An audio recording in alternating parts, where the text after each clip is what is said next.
Καλησπέρα, τι μου κάνετε? Μετά από καιρό είπα ας ανεβάσω ένα βίντεο, να πω κάποια πραγματάκια. Τώρα ελπίζω να μην βγει μεγάλο το βίντεο, θα προσπαθήσω να μην μπω σε λεπτομέρειες πάρα πολύ, αλλά θα αναφερθώ καταρχήν στο περιστατικό με τη γυναίκα την οποία πάτησε το σκύλο ενώ κοιμόταν και με έκανε να σκεφτώ το που πάμε. Καλά, εκτός από όλα τα άλλα που γίνονται, γιατί θεωρώ αυτή όλος ο κόσμος κάτι έχει στο κεφάλι του για να φτάνει σε αυτό το σημείο ή δεν έχει αντίστοιχα. Το θέμα είναι ότι γιατί πρέπει να γίνονται όλα αυτά και λες, ξεκινήσαν και τα άσχημα π.Χ. και μετά Χριστόν και. Δεν τα μαθαίναμε λόγω του διαδικτύου. Πλέον κάτι κάνεις και σε δευτερόλεπτα έχει βγει στο διαδίκτυο, γιατί αυτός που θα το δει, όποιος και αν είναι, έχει το εύκολο να αρχίσει να ανεβάζει άρθρα, δεν έχει δικό του κάποιο site ας πούμε, που ανεβάζει κάτι αυτή την και αναπαράγεται από παντού. Από Facebook μέχρι σε όλα τα social. Το θέμα είναι ότι μεταξύ μας ας κάνουμε ό,τι θέλουμε. Ωραία. Πειράζουμε ένας τον άλλον, μαχαιρωνόμαστε, σκοτωνόμαστε πλέον, που και αυτό είναι άλλη κουβέντα. Τώρα θέλω λίγο να επικεντρωθώ στο κομμάτι του ζώου. Πήγε άλλη και πάτησε το σκύλο. Ποιος ο λόγος? Είναι σαν να μου έρθει ένας πιο μεγάλος από μένα κτλ. Υποτίθεται σε θέμα μυϊκής μάζας και ότι η γυναίκα έχει και το αυτοκίνητο που πάλι έχει μια, να το πω, δύναμη. Πάει και πατάει το σκύλο. Είναι σαν να μου έρθει ο άλλος και μου χώσει φάπα, ένας άντρας, ας πούμε, μεγαλός όμως, λίγο πιο. Που συνήθως οι άντρες είναι λίγο μεγαλύτεροι από εμάς στα κυβικά, και μου χώνει μια φάπα. Ή κοιμάμαι και έρχεται και με σκοτώνει. Ποιος ο λόγος? Σου έκανα κάτι, ρε άνθρωπε? Που και να σου κάνω βασικά.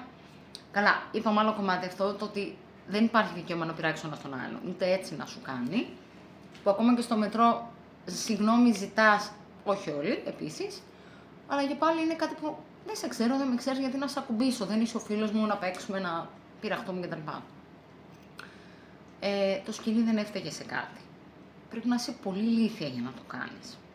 Γιατί αν ήθελες εσύ, μάλλον όχι αν ήθελες, αν έμπαινες στη θέση που είσαι εσύ που φροντίζεις το ζωάκι ή κάτι δικό σου, ό,τι και αν ήταν αυτό, και έρθει ο άλλος και το σκοτώσει, το πάρει, το απαγάγει, χίλια-δύο, δεν νομίζω ότι θα σ' άρεσε.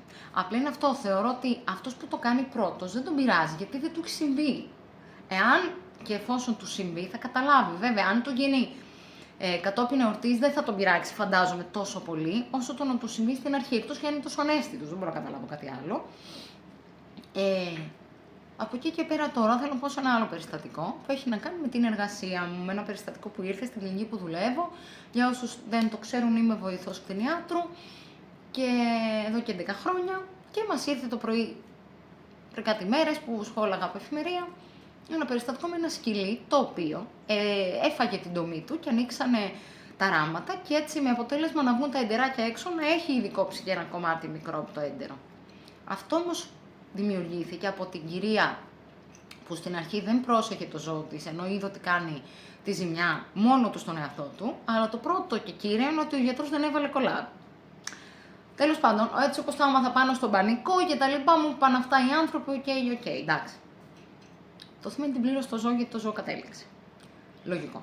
Ήρθε σε φάση νεκρό σχεδόν, εμείς κάναμε ό,τι μπορούσαμε, και λες τώρα όμως, γιατί πάλι που ήταν μικρό το ζώο, 4 ετών, να την πληρώσω επειδή έκανε ένα χειρουργείο, που είναι και ρουτίνας θεωρητικά.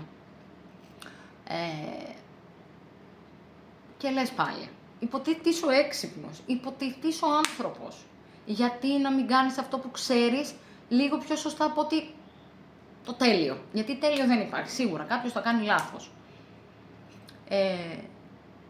Όπως και με το περιστατικό, ας πούμε, με τη λάθος μετάγγιση το βράδυ από νοσηλευτή. Άλλο κομμάτι πάλι αυτό, είναι μεγάλο. Γενικά γίνονται λάθη, κανείς τέλειος, κανείς θεός, κανείς. Όμως λες, γιατί να γίνει αυτό? Να την πληρώσει το ζώο? Δεν ξέρω. Ο κόσμος έχει ξεφύγει. Οι άνθρωποι αλληλοσκοτώνονται, αλληλοβιάζονται. Ο ένας πάει με τον άλλον. Κανείς δεν είναι ειλικρινής, ούτε καν με τον ίδιο του τον εαυτό. Να πει εγώ, ρε φίλε, ας πούμε αυτό. Ή α ή β. Πες το στον ίδιο στον εαυτό καταρχάς, κάνε το γνώριμο και στους άλλους, γιατί δεν μπορεί ο καθένας να μαντέψει τι σκέφτεσαι, δεν μυρίζουν τα νύχια του. Για να πει, ξέρεις κάτι, η Εύα αυτό, ο Βαγγέλης αυτό, ο Γιώργος, η Γεωργία, η Μαριγούλα. Δεν ξέρουμε. Και επίσης να κάνεις ειλικρινές αυτό που νιώθεις και γνωστό, να το γνωστοποιείς. Από εκεί πέρα ο άλλος να έχει την επιλογή. Του κάνεις, δεν του κάνεις, τα πάτε καλά, δεν τα πάτε καλά. Άσχετα αν αυτός μετά πάλι απαντήσει ή φερθεί ειλικρινά. Αυτό είναι το δικό του κομμάτι. Εσύ να έχεις καλά τον εαυτούλη σου και μέσα σου να είσαι ok ότι εγώ το έδειξα αυτό που νιώθω και αισθάνομαι και θέλω. Τώρα από εκεί πέρα δεν μπορείς να κολλάς σίγουρα με όλους, ούτε πατάτα τηγανιτή, ούτε μερέντα, που και τη μερέντα αυτό λέμε ότι πάλι δεν μπορεί να τη θέλουν όλοι. Κάποιος θα βρεθεί για πει σιγά τη μερέντα. Οπότε γιατί να σε αγαπάνε και σένα και εμένα και τον άλλον όλοι. Και καμιά φορά βέβαια, άλλο κομμάτι πάλι για άλλο βίντεο, είναι ο καθένας μπορεί να δείξει ότι σε γουστάρει και σε πάει και σαν άνθρωπο γιατί απλά θέλει κάτι από σένα και όχι εσένα. Και το συμφέρον του που μπορεί να κρύβεται πίσω από αυτό. Γιατί έχω πολλά να κάνω. Νομίζω σιγά σιγά θα αρχίσω να ανεβάζω έτσι βιντεάκια. Τώρα κατά πόσο μπορώ να το ανταποδώσω έτσι πολύ καλά, οπτικά κτλ. Δεν ξέρω. Ακόμα edit δεν θα κάνω, δεν θα πειράξω κάτι. Θα το ανεβάσω έτσι. Και ο Θεός βοηθός, γιατί ακόμα δεν ασχολούμαι ιδιαίτερα επαγγελματικά, ούτε θέλω να γίνω influencer, απλά εντάξει, θα ήθελα έτσι λίγο να δημοσιοποιήσω κάποια πράγματα, γιατί καλός ο γραπτός λόγος. Είναι κάτι πιο βέβαια πρόσωπο, οπότε καλύτερα έτσι λίγο να τα πούμε, γιατί αμάν με το γράψε, ο καθένας βγαίνει και γράφει, καλύτερα να σου το πω.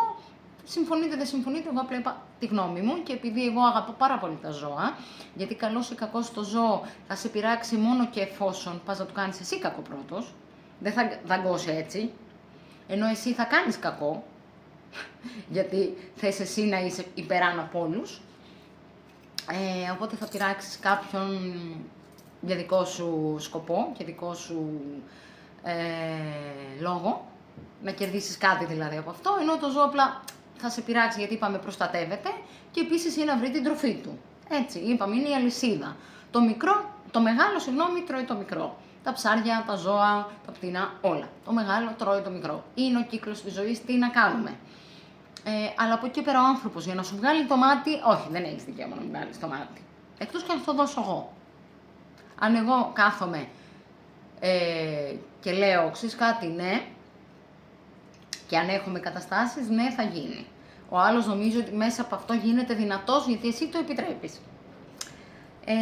Και φιλίες και ερωτικές σχέσεις και επαγγελματικές σχέσεις, που θα κάνω και ένα βιντεάκι σχετικά με αυτό, για τον επαγγελματικό χώρο.